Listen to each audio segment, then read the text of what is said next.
বিধানসভায় যে ওবিসি বিল এসছে এইটা নিয়ে ভোটাভুটি হয়েছে, আপনি বিরোধিতা করেছেন, মূলত কেন? একটা অ্যামেন্ডমেন্ট নিয়ে এসেছে ওবিসির ওপরে, যেখানে রাজ্য সরকার সম্পূর্ণরূপে রাজনৈতিক স্বার্থ চরিতার্থের জন্য একটা নির্দিষ্ট কমিউনিটির মানুষকে দেখে দেওয়ার চেষ্টা করছে, তাদেরকে দিকে সরিয়ে দেওয়ার চেষ্টা করছে। এই বিলের বিরোধিতা করেছি। সংসদীয় রীতি অনুযায়ী ভোটাভুটি একটা অপশন থাকে। আমি ওখানে ডিভিশন পেয়েছি ভোটাভুটি। সেই ভোটাভুটিতে আমরা দেখলাম অদ্ভুতভাবে তৃণমূলের একটা অংশ ভোটাভুটিতে অংশগ্রহণ না করে তারা ওয়াক আউট করলেন। আমরা এই বিলের বিরুদ্ধে ভোট দিয়েছি।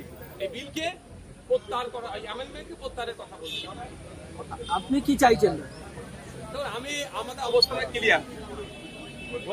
West Bengal commission for backward class যে আইন 1993 আছে, সেই আইনকে মান্যতা দিয়ে সার্ভে করে সায়েন্টিফিক ওয়েতে জাত ধর্ম বর্ণ ঊর্ধ্বে গিয়ে, সে হিন্দু ওবিসি হতে পারে, মুসলিম ওবিসি হতে পারে, খ্রিস্টান ওবিসি হতে পারে, যে কেউ হতে পারে, তাদেরকে ইনক্লুড করা হোক। তা না করে তড়িঘড়ি অলরেডি যেটা সুপ্রিম কোর্টে মামলা চলছে এখনো শেষ হয়নি, এখানে অ্যামেন্ডমেন্ট নিয়ে এসে তাদেরকে বার করে দেওয়ার একটা জায়গায় চক্রান্ত করে আমরা দেখছি। তা শুধু তাই নয়, এখানে অ্যাডমিনিস্ট্রেটিভ পাওয়ারটাকে বেশি করে দেওয়া হচ্ছে। বেশ কিছু বিষয়ে অমিট করা হয়েছে সেকশনকে, শিডিউল 1 and 3 কে অমিট করে দেওয়া হচ্ছে। এই 1 and 3 কে অমিট করে দিলে যে এই শিডিউলের মধ্যে কারা আছে, কারা জাতিগোষ্ঠী আছে, সেইগুলোকে তার চিহ্নিত করা হতোই, এই শিডিউলের আন্ডারে ছিল। সেগুলোকে করে দেওয়া মানে এটাই যে আগামী দিনে আইনি চ্যালেঞ্জ করতে গেলে সেই জায়গাটাও দুর্বল করা হচ্ছে। এই সমগ্র বিষয়টা নিয়ে দীর্ঘ আলোচনার বিষয়, আমরা অপোজ করেছি। শুধু তাই নয়, আমি আমাদের অল ইন্ডিয়া সেকুলার ফ্রন্ট পার্টির পক্ষ থেকে আমরা ডিভিশন চেয়েছি। সেই ডিভিশনে মোট 17টা ভোট মানে এই বিলের বিপক্ষে পড়েছে। তার মধ্যে মমতাপন্থী যে তৃণমূল এখন আছে তাদের কিছু ভোট পড়েছে। আমার সাথে ভোট দিয়েছে, আমার পাশে ছিলেন দমকলের বিধায়ক মোস্তাফিজুর রানা দা, সিপিআইএম এর। কংগ্রেসের 2 জন বিধায়ক তিনি আমাদের এই বিলের বিপক্ষে ভোট দিয়েছেন, জুলফিকার দা আর মোতাব শেখ সাহেব।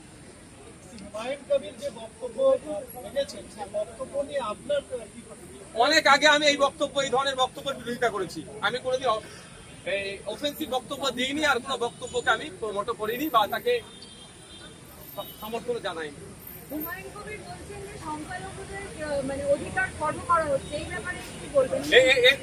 এটা দ্বিমত হওয়ার কোনো জায়গায় নাই। কিন্তু সংখ্যালঘুদের অধিকার খর্ব করা হচ্ছে মানে রাগ হচ্ছে, রাগের জ্বালা মেটাবার জন্য 4টে গরম গরম কথা বললে অধিকার ফিরে আসবে না। সায়েন্টিফিক হয়ে যেতে হবে, নির্দিষ্ট পরিকল্পনা করে এগোতে হবে। কোন জায়গা থেকে অধিকার কাটছে সেই অধিকারটা না কাটতে পারে, তার জন্য অ্যান্টিডট কি আছে। 4টে গরম কথা বললে অধিকার ফিরে চলে আসবে না। হুমায়ুন কবির বলছেন যে আমি মুসলমানদের সাথে নিয়ে রাস্তায় নেমে সেটা ভেঙে দেবো। এই শব্দটাকে, এই বাক্যটাকে আপনি কি সমর্থন করছেন? সমর্থন করতে পারি না। 1 নম্বর কথা। 2 নম্বর কথা, মুসলমানদের কেন ঢুকাচ্ছেন?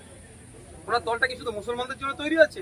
আমার যতটুকু জানা মতে ভারতবর্ষে এমন কোন রাজনৈতিক দলকে election commission of India registration দেয় না কোন একটা নির্দিষ্ট ধর্মবন্ধ জাতের জন্য, ধর্মের জন্য তৈরি হয়। তাহলে কি একটা সম্প্রদায়কে উনি একেবারে অন্যায় কাজের দিকে উদ্বুদ্ধ করছেন? সে মমতা ব্যানার্জির দলে তো মানে মমতা ব্যানার্জির কথা মনে পড়ে যাচ্ছে। সে কোনো না কোনো একটা যেমন টান হচ্ছে, এটা আমি পক্ষ দিতে পারছি না, বিরুদ্ধে আমি। আজকে আলোচনা ছিল, আজকে ওনারা আলোচনা রাখেনি। পরবর্তীতে আলোচনা হবে।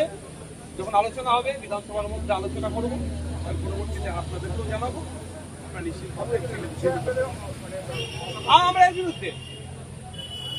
এর বিরুদ্ধে ইউসিসি নামিয়ে যে চালানোর চেষ্টাদের বিরুদ্ধে আমি 2টো ডেটা দেবো, 2টো প্রশ্ন তুলে দিচ্ছি। ইউসিসি নিয়েছে এটা বোঝাতে যাচ্ছে তালাকটা নিয়ে। অলরেডি 2017 সালে সুপ্রিম কোর্ট ইনস্ট্যান্ট 3 তালাককে ব্যান করেছে। আবার ইউসিসির প্রয়োজন কি? তারপরেও বলছি, ভারত সরকারের কাছে এমন কোন সরকারি তথ্য আছে দেখাতে পারবে তালাকের উপরে? তাকে দিতে বলুন। আর দ্বিতীয় কথা হচ্ছে বহু বিবাহ কথা সব বাকি 5 খায় আর মাছ রাঙার দোষ হয়। যেটা দেখুন, ধর্মীয়গত অবস্থান দিকে আর সামাজিক অবস্থান দিকে মুসলমানের একা যদি থাকে আমাকে বলবেন, যেটা দিয়ে কথা বলতে হবে।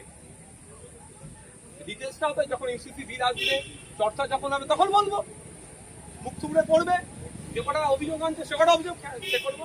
3 নম্বর কথা নেবো বলি, যে বলা হচ্ছে মুসলিম মহিলাদেরকে নাকি, মুসলিম পার্টিকুলার নয়, মহিলাদেরকে নাকি করা হবে, সম্পত্তি সমান ভাগ দেওয়া হবে। আমি একটু বলে দিই, মুসলিম মহিলা 4 টাইমস বেনিফিট পায় সম্পত্তি থেকে, as daughter, as wife, as mother, as sister, 4 times মুসলিম ধর্মীয় রীতি অনুযায়ী তারা বেনিফিট পেতে পারে। আবার তার বরঞ্চ যদি মুসলিম মহিলাদেরকে এরা স্বাবলম্বী করতে চায়, তাহলে প্রশ্ন আমি করছি, এবারের অর্থবর্ষে ক্লাস হাই মাদ্রাসা ক্লাস 9 থেকে 12 এর যে মুসলিম পরিবারের গরিব মহিলারা ইন্টেন্সিভ হিসাবে যে টাকাটা পেত, সেই ফান্ডকে জিরো করলো। এটা তো সরকারকে উত্তর দিতে হবে। সুতরাং আলোচনা আছে, আলোচনা হাউসের মধ্যে হবে, যখন বিলটা আসবে আপনারা লাইভ দেখতে পাবেন, পরবর্তী প্রশ্ন থাকলে করবেন। টাডা আর যে ধরনের গুলো আছে, যেগুলো ছিল, যে কাজে ব্যবহার হচ্ছে এটাই সে কাজে ব্যবহার, বড় অপোজ করে দেবো। আপনি এই ওবিসিতে ভোট দিলেন? ওবিসি যে অ্যামেন্ডমেন্ট নিয়ে এসছে, অ্যামেন্ডমেন্টের বিরুদ্ধে আমি ভোট দিচ্ছি। ডিভিশনটা আমারই চাওয়া, আমি আমার পার্টির প্রতিনিধি হিসাবে এখানে আছি, অল ইন্ডিয়া সেকুলার ফ্রন্টের পক্ষ থেকে আমি আছি এখানে। আমি চেয়েছি এর বিরুদ্ধে আমি ভোট দিই।